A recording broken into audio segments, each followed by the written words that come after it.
On vous souhaite la bienvenue à ériclatour.com. Parlons des élections au Québec, parlons du comté de Chambly, où bien sûr il y a une lutte, principalement une lutte à deux qui s'exerce en ce moment entre le candidat du Parti québécois, Christian Picard. On discute avec lui dans quelques instants. On va parler des différents enjeux. Il a aussi des opinions différentes, notamment à l'égard de l'avenir et du projet du REM.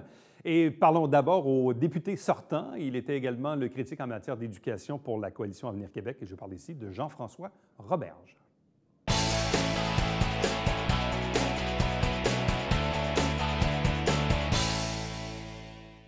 Vous le savez, on est en pleine campagne électorale au Québec. Il est le député sortant de Chambly. Il sollicite un nouveau mandat au nom de la bannière de la Coalition Avenir Québec. Il s'agit de Jean-François Roberge. Bonsoir et bienvenue. Bonsoir. Une jeune campagne électorale, mais comme évidemment on est à élection à date fixe, on a l'impression qu'on est en campagne déjà depuis plusieurs mois. Ça fait un certain temps qu'on en parle, mais là, on est quoi au jour 10, 12, quelque chose comme ça. Bon, ça va très bien, très bien sur le terrain jusqu'à Votre présent. chef est venu en fin de semaine? Oui, il est venu faire un tour à Chambly. Super belle, de la belle visite, comme on dit. Malheureusement, il pleuvait, mais c'est pas grave, ça n'a pas empêché d'aller à la rencontre des gens. Il y avait des festivaliers quand même. Autant de parapluies que de festivaliers, mais c'était intéressant. Bon. C'est un peu particulier parce que, bon, vous étiez porte-parole de l'éducation du côté du deuxième groupe d'opposition, mais en même temps, dans votre propre comté, l'un des enjeux, c'est le secondaire 4 et 5. Exactement. Qui relève du domaine de l'éducation. Et visiblement, on pensait, bien, je ne sais pas, est-ce qu'on pensait que c'était dans la poche ou si finalement on a été surpris de voir que le gouvernement reportait à nouveau ce projet-là? Sincèrement, ça a été une petite trahison et on pensait que c'était dans la poche. Au départ, là, les citoyens étaient là, il y a eu un regroupement non partisan, les maires étaient là, la Chambre de commerce était là, la commission scolaire bloquait, supposément parce que les règles budgétaires ne le permettaient pas de faire la demande pour l'agrandissement, puis le secondaire 4-5 à Chambly. Je suis à Québec, je m'en vais voir le ministre Proulx, qui me dit « Écoute, Jean-François, j'aimerais bien accepter la demande, mais la commission scolaire ne fait pas la demande. Je vais adapter les règles budgétaires pour que ça soit plus facile. » Et il tient parole. Il change les règles budgétaires. Puis avec un petit peu de tordage de bras, la commission scolaire décide de se ranger avec le consensus Chambly-Carignan. Tout le monde est d'accord.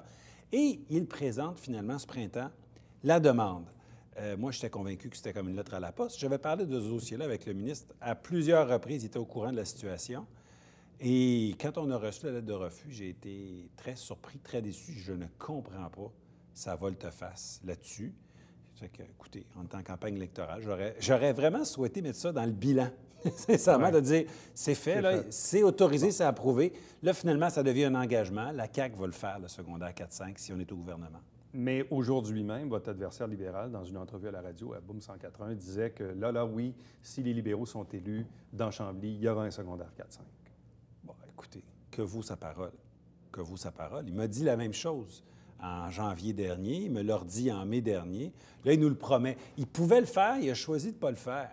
C'est un peu comme quand Philippe Couillard regarde son député de Marquette, M. Ouellette, puis il lui dit « Oui, tu peux compter sur moi, je vais signer ton bulletin de candidature. » Ça vaut pas grand-chose, la parole du premier ministre ou du ministre de l'Éducation. Il l'a trahi 2 fois. Si la CAQ forme le gouvernement, qu'il est, disons, minoritaire ou majoritaire, mais peu importe, disons que vous êtes en mesure de faire passer votre secondaire 4-5, dans quel délai on pourrait voir l'apparition du secondaire 4-5 à Chambly?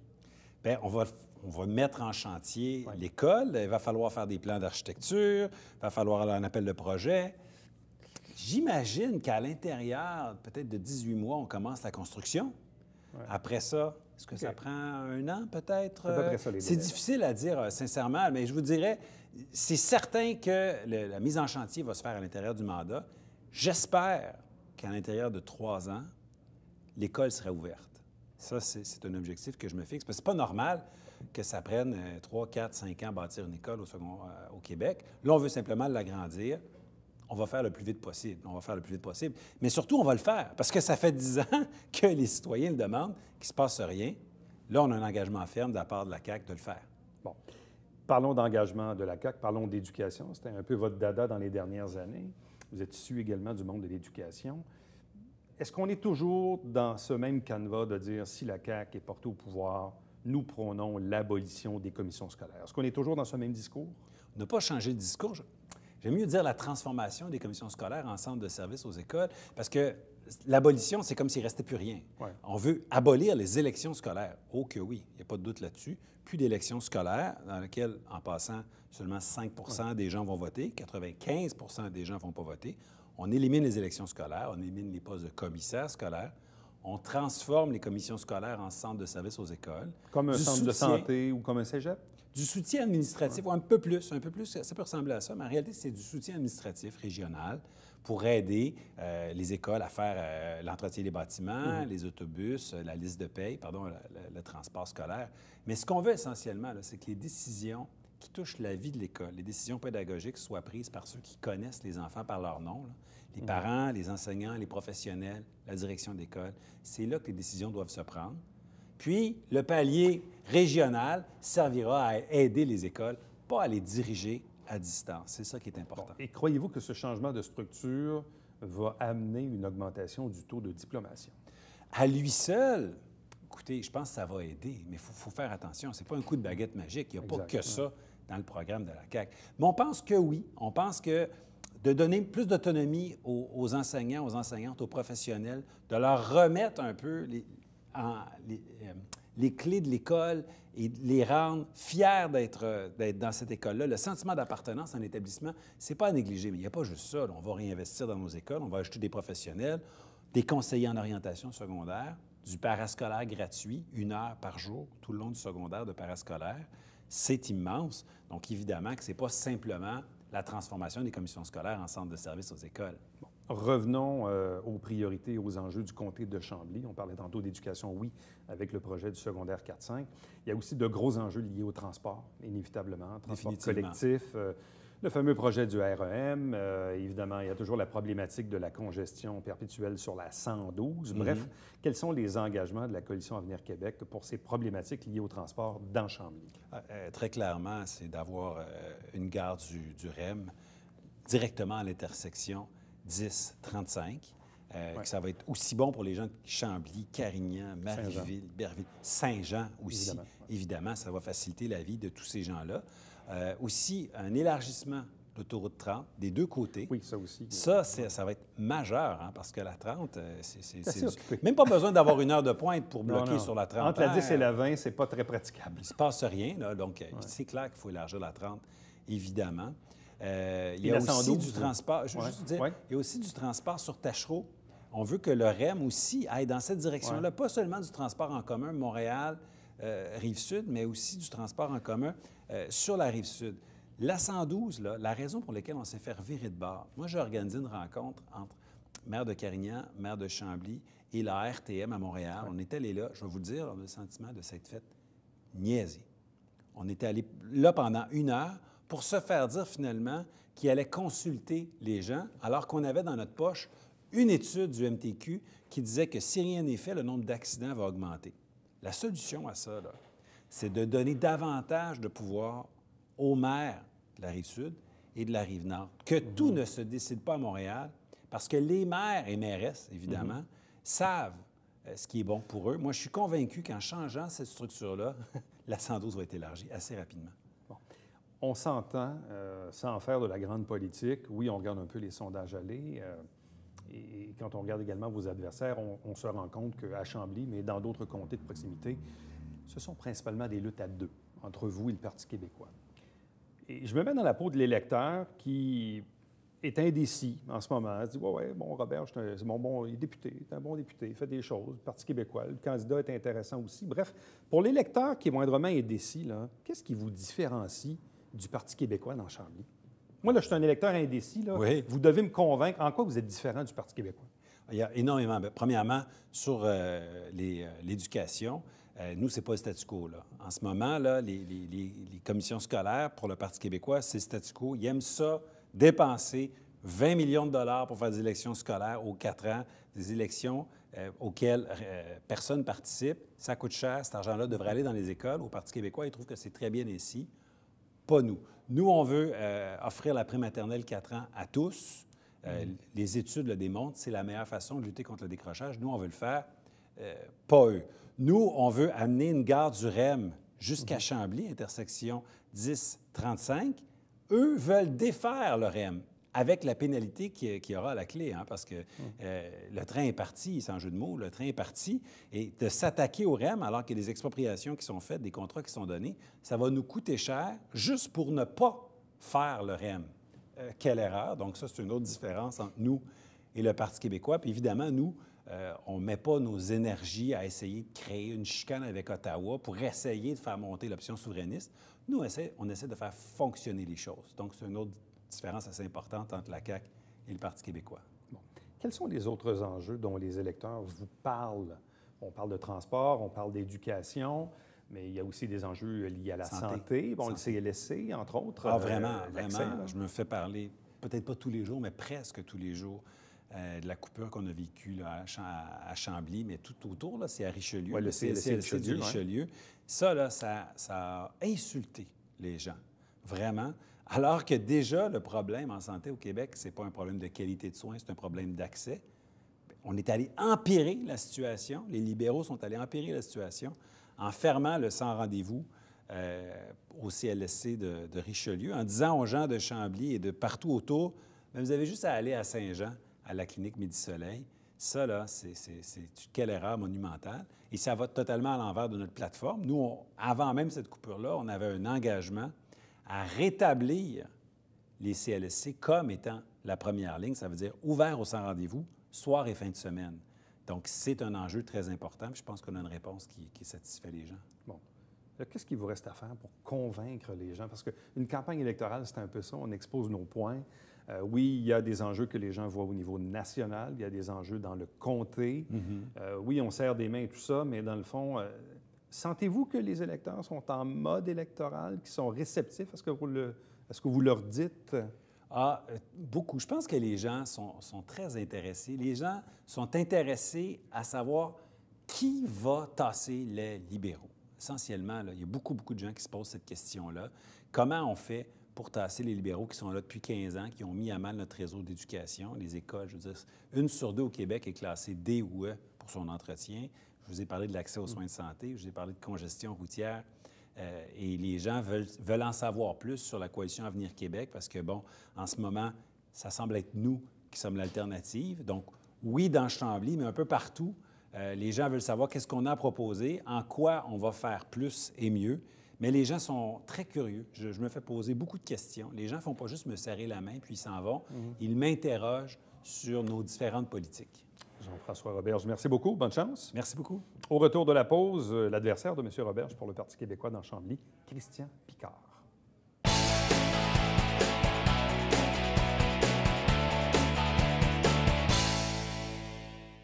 Mesdames et messieurs, bonjour et bienvenue à la Justice entre nous. Mon nom est Serge.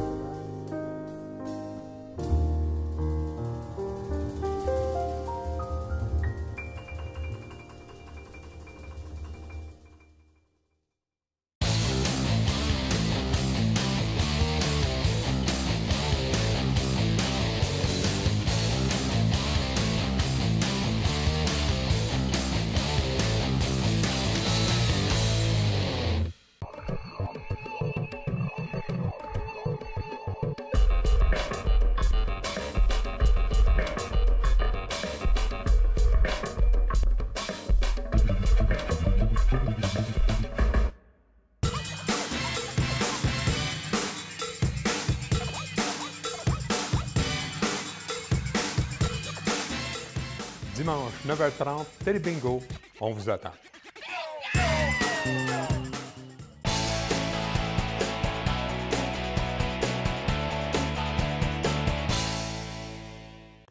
Ce sont les élections au Québec. Parlons du comté de Chambly et on vous présente à nouveau son candidat sous la bannière du Parti québécois, Christian Picard. Bonsoir et bienvenue. Bonsoir, M. Latour. On s'était vu il y a quelques semaines, voire quelques mois, au moment de l'annonce de votre nomination comme candidat dans le comté. Là, on est maintenant en pleine campagne électorale et même si on le sait, les élections sont à date fixe, donc on a l'impression que la campagne est déjà en cours depuis fort longtemps, mais là, on est vraiment dedans. Est-ce que vous sentez que les électeurs sont réceptifs? Parce que là, on est fin de l'été, la rentrée scolaire, bon, et tout ça. Est-ce que là, les gens écoutent ce que les politiciens disent? Oui, c'est l'impression que j'ai. On a même des citoyens qui rentrent dans le local électoral et posent des questions. On n'avait pas ça il y a à peine une semaine ou deux. On sent bien qu'en septembre, là, les électeurs sont plus réceptifs, posent des questions. Et on sent aussi que le choix n'est pas définitif. Donc, on l'a entendu dans les sondages que la moitié des Québécois n'avaient pas fait leur choix. Je le sens sur le terrain.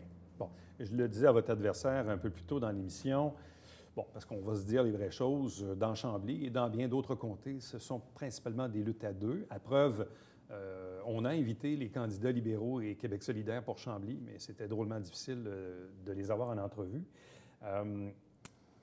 Et donc, pour les électeurs qui sont principalement indécis, et qui sont indécis, disons, entre le Parti québécois et la Coalition Avenir Québec, qu'est-ce qui vous différencie? J'ai posé la question tantôt à Jean-François Robert, je vous pose exactement la même question. L'électeur qui est indécis, dit « J'ai le choix de réélire mon député sortant de la CAQ ou d'élire Christian Picard du Parti québécois. » C'est quoi la différence entre vous deux?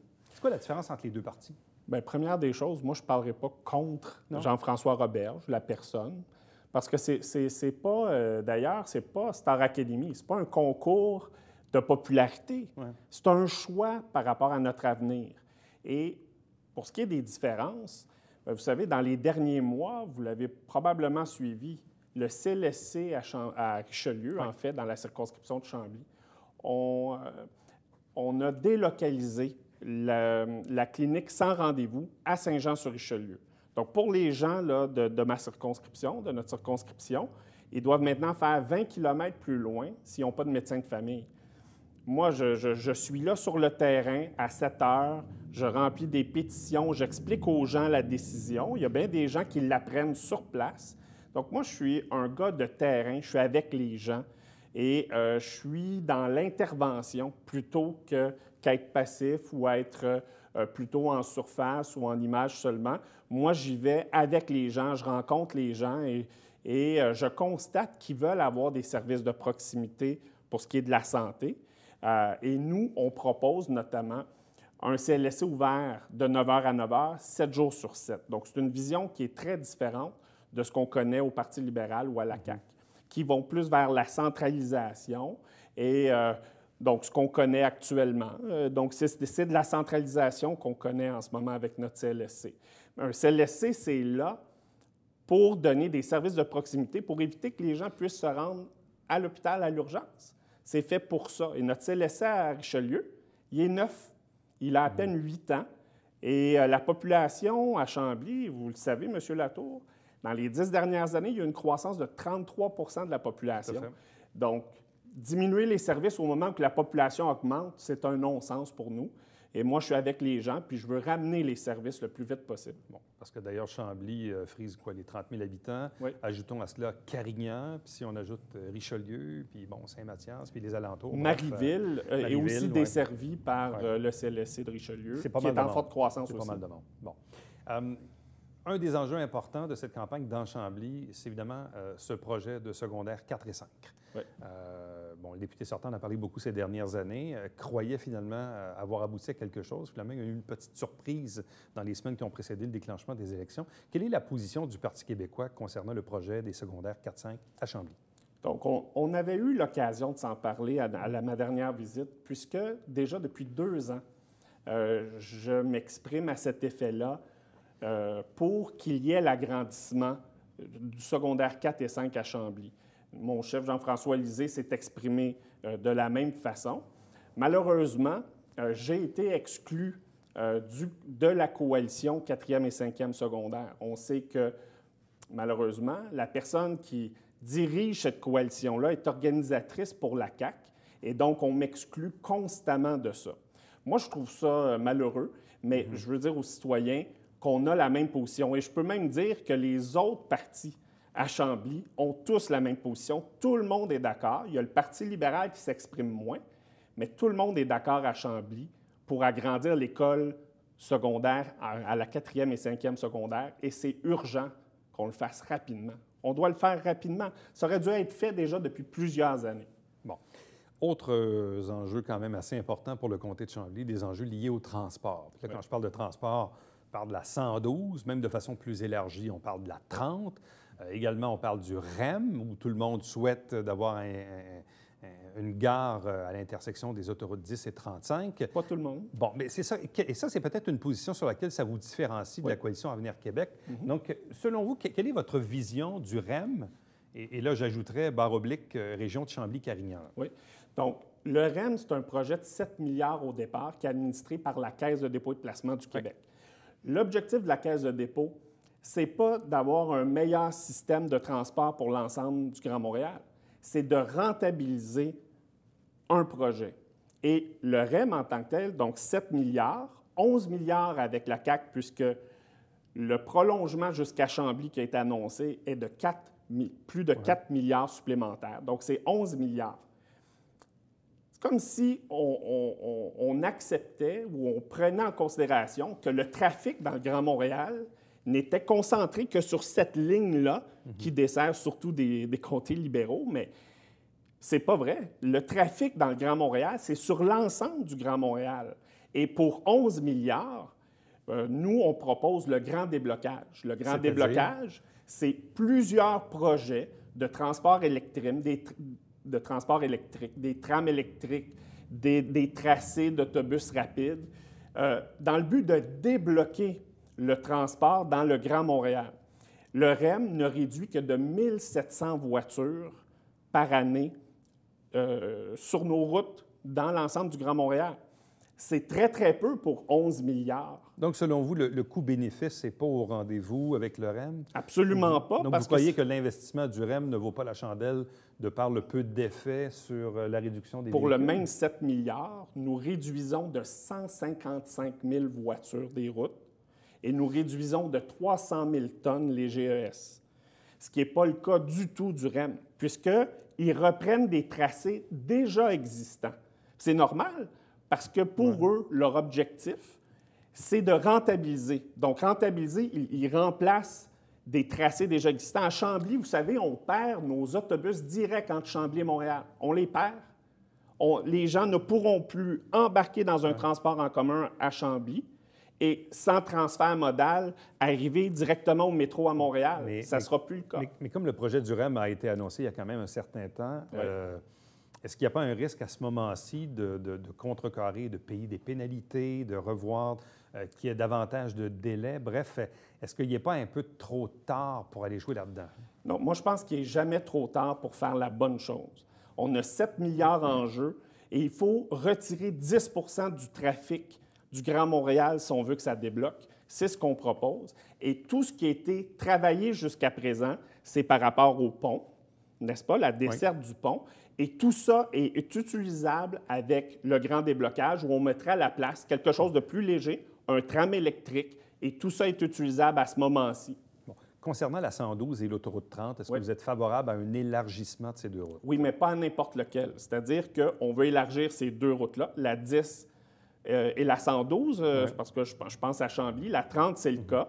Mais la 12 et la 112, on les élargirait là, de la 35 jusqu'à la 30, des deux côtés.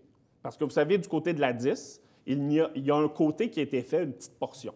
Mais nous, c'est les deux côtés et on doit favoriser, c'est pas seulement que pour les transports en commun, on doit ajouter également le covoiturage et on doit réellement mettre l'accent sur le covoiturage et le transport électrique. Bon. Une fois qu'on a parlé du CLSC du Richelieu, qu'on a parlé des enjeux de transport, des enjeux d'éducation avec les secondaires 4-5, qu'est-ce qui reste comme enjeu dans Chambly? Je vais vous interrompre parce que c'est important de mentionner que moi, je vais apporter un tram électrique sur Périgny à Chambly. Là, on a parlé du REM, mais c'est important de mentionner que sur Périgny, il y a une bande de l'ancien, dans le fond, l'ancien chemin de fer. Cette bande de terrain-là appartient au ministère des Transports du Québec.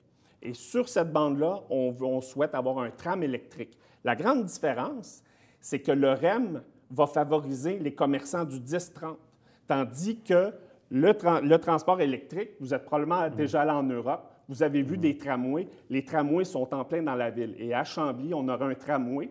Quand les gens débarquent et arrivent du travail, traversent la rue et arrivent dans les commerces de Chambly. Moi, je favorise l'achat local également. Puis c'est une vision pour l'avenir. Donc, ce n'est pas un concours de popularité. Quand vous votez le 1er octobre, vous choisissez entre l'achat local et favoriser le 10-30. Moi, je suis derrière mes commerçants et je vais favoriser le tramway électrique et favoriser mes commerçants. Outre des enjeux donc en santé, éducation, transport, qu'est-ce qui reste comme truc important dans Chambly dont les gens vous parlent? Les gens me parlent de transport constamment. On me parle... il y a un élément qu'on me parle. C'est le manque de services collégiaux qu'il y a à Chambly. Donc, à Chambly, on a Saint-Hyacinthe, qui a un cégep, Saint-Jean-sur-Richelieu et Longueuil. Il y a un trou au centre. Moi, ce que je souhaite, c'est qu'on attire une antenne collégiale. Et il y a une spécialité qui pourrait être parfaite pour Chambly, c'est une technique de production brassicole. Il n'y a qu'un endroit au Québec qui donne cette technique-là, c'est à Jonquière. Et je crois que Chambly est l'endroit pour établir cette antenne collégiale-là. Et je crois que ça nous permettrait de devenir en quelque sorte la capitale de la microbrasserie au Québec.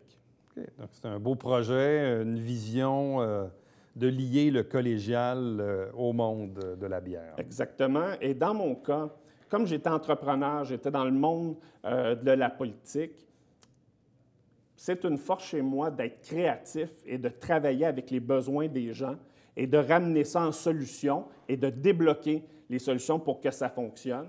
Et je souhaite convaincre un cégep de s'établir chez nous. Christian Picard, merci beaucoup. Bonne chance. Merci, M. Latour. Reste avec nous au retour, le Babière quotidien.